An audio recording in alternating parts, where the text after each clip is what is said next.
We are saved at the very last moment, when it seemed that there was nothing left to latch onto, when it seemed that everything was over.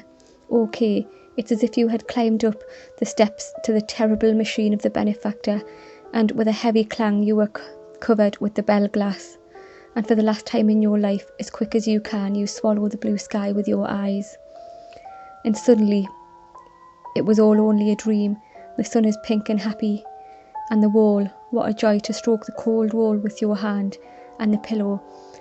You could revel endlessly in the depression that your head makes on the white pillow. That is approximately what I experienced when I read the State Gazette this morning. It was all a bad dream, and it was over now. How faint-hearted I am, how inconstant that I was already considering self-inflicted death.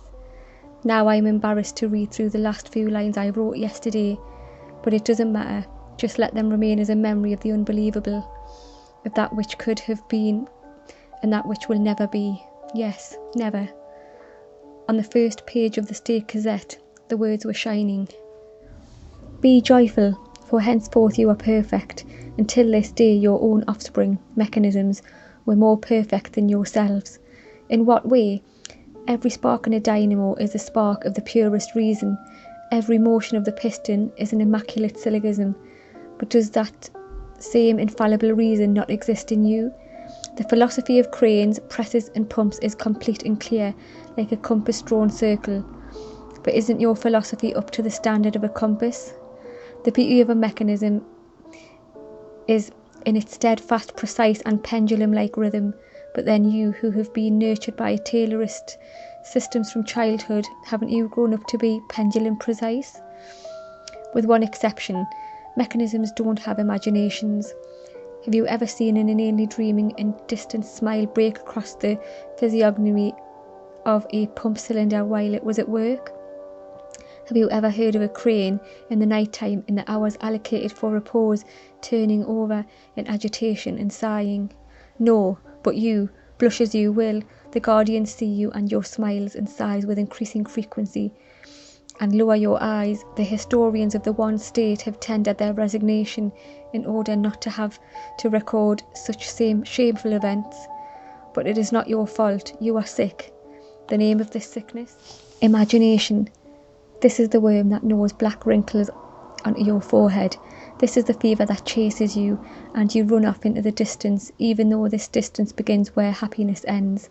It is the last barricade on the path to happiness. But be glad, it has been detonated already. The path is clear. The most recent discovery of state science is the location of the imagination, the pathetic cerebral nodule in the region of the pons varicali. Cauterize this nodule with X-rays 3 times and you are healed of your imagination. Forever. You will be perfect, you will be machine equal. The path to 100% happiness is clear. Hurry, all of you, young and old. Hurry to undergo the great operation. Hurry to the auditoriums where they are performing the great operation. All hail the great operation. All hail the one state. All hail the benefactor. You, if you could have read this for yourself, not here in my records which seem like an ancient whimsical novel, if you could have held in your hands, like I held in mine, the shaking newspaper page still smelling of ink, if you could have known, like I did, that all this is very real actuality, if not today's, then tomorrow's, wouldn't you be feeling the exact same thing as I am now? Wouldn't your head be spinning like mine is now? Wouldn't these same terrifying, sweet, icy needles be running through your spine and arms? Wouldn't you feel like a giant, like Atlas, and that if you straightened yourself up you would hit your head on the glass ceiling? I grabbed the telephone receiver. I-330, yes, that's right, I-330. And then chokingly I yelled, "You're at home, right? Have you read? You're reading it now? No. This really is. This is astounding." Day clear, barometer 760. Is it possible that I, D503, wrote these 200 pages? Is it possible that I, at one time, felt or imagined that I felt any of this? The handwriting is mine, and this now is the exact same handwriting, but happily, it is only the handwriting that is similar. None of the ravings, none of the none of the ridiculous metaphors, none of the feelings, only the facts. Because I am healthy, I am completely, absolutely healthy. I smile. I can't not smile. Some kind of splinter has been dragged from my head, and my head is light, empty. More precisely, not empty. But there isn't anything extraneous that hinders smiling. The smile is a normal condition of the normal person. The facts are these. On that evening, my neighbour, having discovered the finiteness of the universe, and I, and everyone who was with us, were taken, since we did not have the operation certificates, and carried off to the nearest auditorium. The number of the auditorium is familiar, for some reason, 112.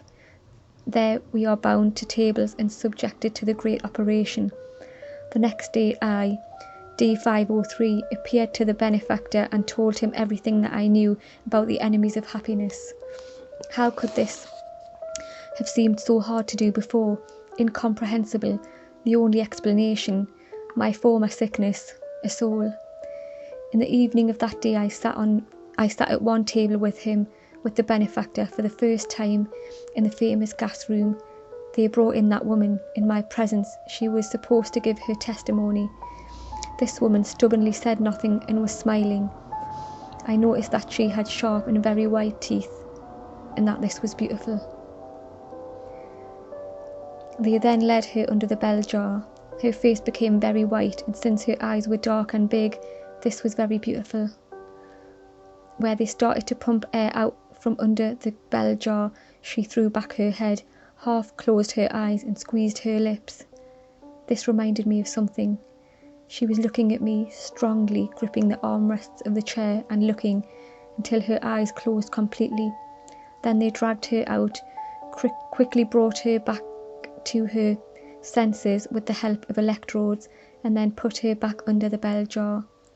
They repeated this 3 times, and she still didn't say a word.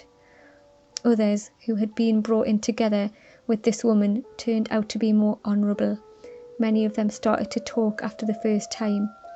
Tomorrow they will all mount the steps of the machine of the benefactor. Postponing it would be impossible, because there is still chaos, howling, corpses, wild beasts, and, unfortunately, a significant amount of ciphers betraying reason in the western quarters. But across the city, on the 40th Avenue, they have merged to construct a temporary wall of high-voltage waves. And I hope we will win. More than that, I know we will win, because reason should win.